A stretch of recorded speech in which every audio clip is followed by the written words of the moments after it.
Hello friends, मैं हूँ सागर पटेल और मैं आज आपको आर्टिकल्स के बारे में बताने जा रहा हूँ। तो फ्रेंड्स, आप सबको पता ही होगा अ, एन और ढ को आर्टिकल्स कहा जाता है और इनका प्रयोग नाउन को इंडिफाइनेट या डिफाइनेट बनाने के लिए किया जाता है। जैसे कि इंडिफाइनेट मीन्स अनिश्चितता दिखाने के लिए और डिफाइनेट मीन्स के निश्चित नाउन को दिखाने के लिए। हम अगर एग्जाम्पल के थ्रू बात करें तो देखा जा सकता है कि a beggar has stolen your shirt means के किसी भिखारी ने आपकी शर्ट यहाँ पे चुरा ली है। तो इसमें हमने बेगर से पहले अ का प्रयोग किया है और अ और एन जो है वो इनडिफाइनेट आर्टिकल्स हैं जो अनिश्चितता शो करते हैं। इसका मतलब क्या है कि अ बेगर का अर्थ है एक भिखारी मीन्स का कोई भिखारी। उस भिखारी के बारे में हमें कोई भी प्रकार की जानकारी नहीं है और वह कौन है और कहाँ पे रहता है ये भी नहीं पता, इसलिए हमने उसके आगे अ आर्टिकल का यूज़ किया है जो इनडिफाइनेट है। दूसरा एग्जांपल है this is the house in which I live. ये वही घर है जहाँ पे मैं रहता हूँ। तो यहाँ पे हाउस के पहले हमने ढ का यूज़ किया है और ध को डिफाइनेट आर्टिकल कहा जाता है क्योंकि यह किसी नाउन को डिफाइनेट बना देता है मीन्स के निश्चित बना देता है और ध से निश्चित घर का बोध होता है, अर्थात वह घर में जहाँ पे मैं रहता हूँ। तो ये हो गई बात आर्टिकल्स के थोड़ा सा इंट्रोडक्शन की। अभी हम बात करते हैं यूज़ ऑफ अ और एन। तो अ और एन का यूज़ हमें सिंगुलर काउंटेबल नाउन से पहले करना है, बिफोर मीन्स के पहले करना है, और वो भी क्या शर्त है कि वो सिंगुलर होना चाहिए। जैसे कि हम एग्जांपल में देख सकते हैं मोहन इज़ अ सिंगर। तो वो सिंगर की बात कर रहे हैं हम यहाँ पे, जो सिंगर सिंगुलर काउंटेबल नाउन है और उसके पहले हमने अ लगाया है। वैसे ही दूसरी बात किए तो it is a rainy day. तो यहाँ पे हम डे की बात करें और डे कैसा है कि रेनी डे है और रेनी जो है वो एडजेक्टिव एक और वहाँ पे भी हम देखते हैं तो वो सिंगुलर काउंटेबल नाउन है और दूसरे की वो कैसा है कॉन्सोनेंट है दोनों, और इसी वजह से हम यहाँ पे आर्टिकल अ का यूज़ करेंगे।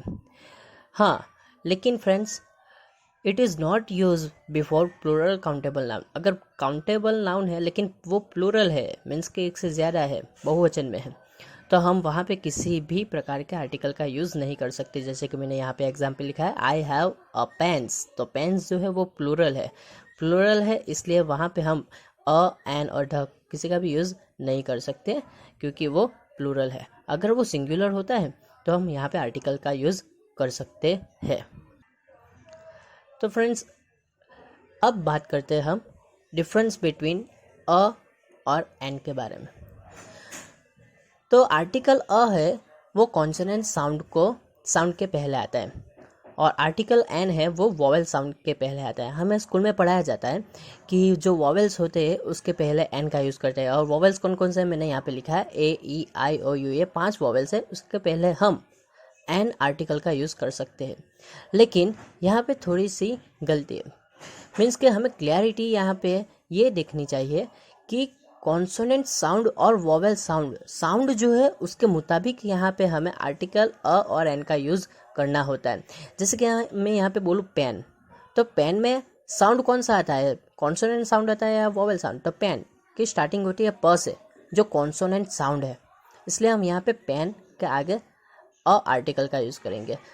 कॉन्सोनेंट साउंड मीन्स क्या कि क ख ग घ च छ ज ये सब कॉन्सोनेंट साउंड है और अ आ ई ओ ये सब वॉवेल साउंड है। तो हम यहाँ पे गौर करने वाली बात यह है कि साउंड को हमें ज़्यादा मायने रखना है। साउंड के मुताबिक यहाँ पे हमें अ और एन को डिफाइनेट करना है। ओके, तो यहाँ पे कुछ एग्जांपल है जैसे कि एन एक्सरे प्लांट। तो एक्सरे में जो एक्स है वो तो वोवेल है नहीं, वो तो कॉन्सोनेंट है, लेकिन अगर हम बोलते हैं तो बोलने में ये एक्स स्टार्टिंग कहाँ से होती है, वोवेल साउंड से होती है, एक्स ऐसे होती है। तो जो उसके पहले जो हमने लगाया है वो है एन आर्टिकल। दूसरा अम्ब्रेला, ये तो वोवेल भी है और उसका साउंड भी वोवेल है, इसलिए हमने यहाँ पे आगे एन आर्टिकल का यूज़ किया है। फिर है वन वे टिकट। तो वन वे में स्टार्टिंग ओ से होती है, ओ जो है वो वॉवेल है। लेकिन अगर हम साउंड की बात करें तो वन वे व से स्टार्ट होता है और वह जो है वो कॉन्सोनेंट साउंड है। कॉन्सोनेंट साउंड हो तो हमें उसके आगे आर्टिकल अ का यूज़ करना है, तो इसलिए हमने यहाँ पे अ वन वे टिकट लिखा है। वैसे ही अ यूनिक मैन, अगर देखा जाए तो यू जो है वो तो वॉवेल है क्योंकि ए ई आई ओ यू वहाँ पे आता है। लेकिन अगर हम साउंड की बात करें तो यूनिक यू जो है वो कॉन्सोनेंट साउंड है, और कॉन्सोनेंट साउंड हो तो उसके आगे हम आर्टिकल अ का यूज़ करते हैं। वैसे ही एन ऑनेस्ट पर्सन, ऑनेस्ट में एच जो है वो तो कॉन्सोनेंट है, लेकिन बोलने में आता है तो ऑनेस्ट ओ से स्टार्ट होता है जो वॉवेल साउंड होता है, और अगर वॉवेल साउंड है तो हम उसके आगे एन आर्टिकल रख सकते हैं। ये बात हो गई अ और एन आर्टिकल की। अब हम बात करने वाले हैं आर्टिकल ढ, उसका हम यूज़ कैसे करते हैं। तो फ्रेंड्स, जो आर्टिकल ढ है वो किसी भी नाउन को डिफाइनेट बनाने के लिए किया जाता है। आर्टिकल ध से हम किसी भी नाउन को डिफाइनेट मीन्स कि निश्चित बना सकते हैं। मैंने यहाँ पे एग्जांपल दिखा है कि you are the man who help me. तो यहाँ पे हम किसी इंसान की बात कर रहे हैं कि जिसने मेरी मदद की, तो वो फिक्स इंसान है। ये मैन जो है वो नाउन है और वो सिंगुलर नाउन है, और उसके आगे हमने ढ लिख के उस नाउन को हमने डिफाइनेट नाउन बना दिया, मीन्स कि वही मैन, उसके अलावा कोई और नहीं। दूसरा एग्जांपल है these are the girls home I invited. तो यहाँ पे जो गर्ल्स है वो नाउन है और वो भी प्लूरल नाउन है, लेकिन यही गर्ल्स थी जिसको मैंने इनवाइट किया था, उसको डिफाइनेट बनाने के लिए मैंने यहाँ पे आर्टिकल ढ का यूज़ किया है, ढ गर्ल्स। वैसे ही the water of this well is polluted. तो यहाँ पे वाटर की बात हो रही है जो अनकाउंटेबल नाउन है, और अनकाउंटेबल नाउन है, लेकिन यही वाटर जो पॉल्यूटेड हुआ है उसको डिफाइनेट बनाने के लिए मैंने यहाँ पे ढ का यूज़ किया है। मीन्स के किसी भी नाउन को डिफाइनेट बनाने के लिए हम ढ का यूज़ कर सकते हैं, फिर चाहे वो नाउन प्लूरल हो, सिंगुलर हो या फिर अनकाउंटेबल हो। तो फ्रेंड्स, अब हम बात करने वाले हैं ढ की, उसका और हम कहाँ पे यूज़ कर सकते हैं। तक ढ का यूज़ हम सुपरलेटिव डिग्री में एडजेक्टिव्स के पहले कर सकते हैं। सुपरलेटिव डिग्री में ऑलवेज हम ढ का यूज़ करते हैं, वो भी एडजेक्टिव्स के पहले। तो यहाँ पे मैंने एक एग्जांपल लिखा है, she is the tallest girl in the class. तो यहाँ पे गर्ल की बात की है, और वो भी कैसे टॉलेस्ट, सुपर है, मीन्स के उससे लंबाई में लंबी कोई और गर्ल वहाँ पे पूरी क्लास में नहीं है, वो सिर्फ एक ही गर्ल है जो सबसे लंबी है। तो वो दिखाने के लिए हमने यहाँ पे ध का यूज़ किया है, ध टॉलेस्ट, और वो भी फिक्स क्लास है, इन ध क्लास, मीन्स कि यही वो क्लास है जिसमें ये बंदी सबसे लंबी है। ओके, तो सुपरलेटिव डिग्री में हम ध का यूज़ कर सकते।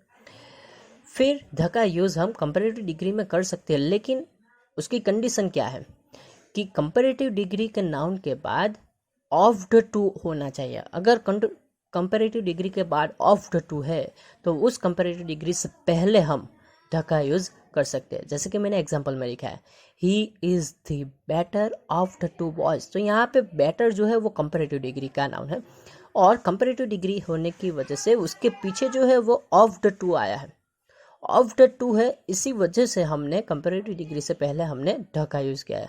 अगर कंपैरेटिव डिग्री में डैन या टू का यूज़ होता है तो वहाँ पे हम ढ का यूज़ कर सकते नहीं, वहाँ पे ढ का यूज़ नहीं हो सकता अगर हम कंपैरेटिव डिग्री में दिखता है डैन या टू। लेकिन अगर ऑफ द टू दिखता है तो हमें कंपैरेटिव डिग्री के पहले ढ का यूज़ कर सकते हैं। दूसरा कि अगर यदि दो समान चीज़ों में उत्तरोत्तर विकास का ग्राफ दिखाना हो तब भी हम कंपैरेटिव डिग्री में ढ का यूज़ कर सकते हैं। एज ए एग्जाम्पल मैंने यहाँ पे लिया है, the more he gets the more he wants. तो यहाँ पे जो मोर वर्ड है वो कंपैरेटिव डिग्री को शो करता है, और ही गेट्स ही वांट्स, जितना वो ज़्यादा लेगा उतना ही उसको ज़्यादा चाहिए, मीन्स के उसको जितना ज़्यादा मिलेगा उतना उसको ज़्यादा चाहिए। मीन्स के वो दोनों समान चीज़ है, उसमें ग्राफ दिखाता है और वो बढ़ता ही जा रहा है, मीन्स के वो कंटिन्यूसली आगे बढ़ता जा रहा है। उसको दिखाने के लिए हम यहाँ पे ढ का यूज़ करते हैं। दूसरा एग्जांपल देखते हैं, the greater the demand the higher the price. तो ग्रेटर और जो हायर है वो कंपैरेटिव डिग्री के वर्ड है, और डिमांड और प्राइस दोनों एक दूसरे के समान है, मीन्स के जितनी डिमांड बढ़ेगी उतनी ही प्राइस भी बढ़ेगी। तो इसको शो करने के लिए वो ये ही बात हो गई ना, दो समान चीज़ों में उत्तरोत्तर विकास का ग्राफ। तो दोनों में एक ग्राफ है जो बढ़ता ही जा रहा है, समान है। अगर डिमांड भी बढ़ेगी तो प्राइस भी बढ़ेगी। इसको दिखाने के लिए हम यहाँ पे कंपैरेटिव डिग्री के पहले ढ का यूज़ कर सकते हैं। दूसरा फ्रेंड्स, हम ढ का यूज़ ऑर्डिनरी एडजेक्टिव्स के पहले भी कर सकते हैं, जैसे कि first, second, last, third, top, bottom, centre, ऐसा जो वर्ड्स है उसमें हम ढ का यूज़ कर सकते हैं। जैसे कि पहला है जब फर्स्ट, तो उससे पहले तो कोई होगा ही नहीं। फर्स्ट है मीन्स कि अगर एक रेस की बात करें तो एक रेस में एक लड़का है वो फर्स्ट आता है। फर्स्ट आता है उसका मतलब क्या, उससे पहले तो कोई आएगा ही नहीं। तो सिंपल सी बात है, उससे पहले हम कोई नहीं आएगा तो उससे पहले हम फर्स्ट के पहले हम ढ आर्टिकल का यूज़ कर सकते हैं। फिर जो लास्ट आएगा उसके बाद तो कोई आने वाला है, वो लास्ट है, एकदम लास्ट वाला बंदा है, तो उससे पहले भी हम द आर्टिकल का यूज़ कर सकते हैं।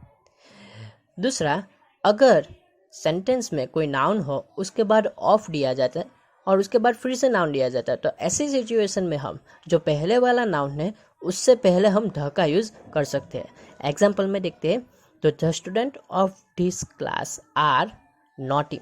तो यहाँ पे देखो पैटर्न कैसे बनती है, एक स्टूडेंट नाउन है, उसके बाद ऑफ आता है और फिर से इन दिस क्लास, तो जिस क्लास जो क्लास है वो भी नाउन है, तो पैटर्न बनी नाउन ऑफ नाउन। तो जो पहले वाला नाउन है उससे पहले हम आर्टिकल ढ का यूज़ कर सकते हैं।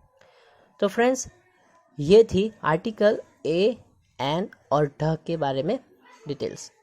अगर आपको कोई कन्फ्यूज़न हो, कोई क्वेश्चन हो, तो आप मेरे को ज़रूर कमेंट करें, और वीडियो को पूरा होने से पहले आप प्लीज़ उसको सब्सक्राइब, लाइक और बेल आइकन को प्रेस कर दीजिए। Thank you.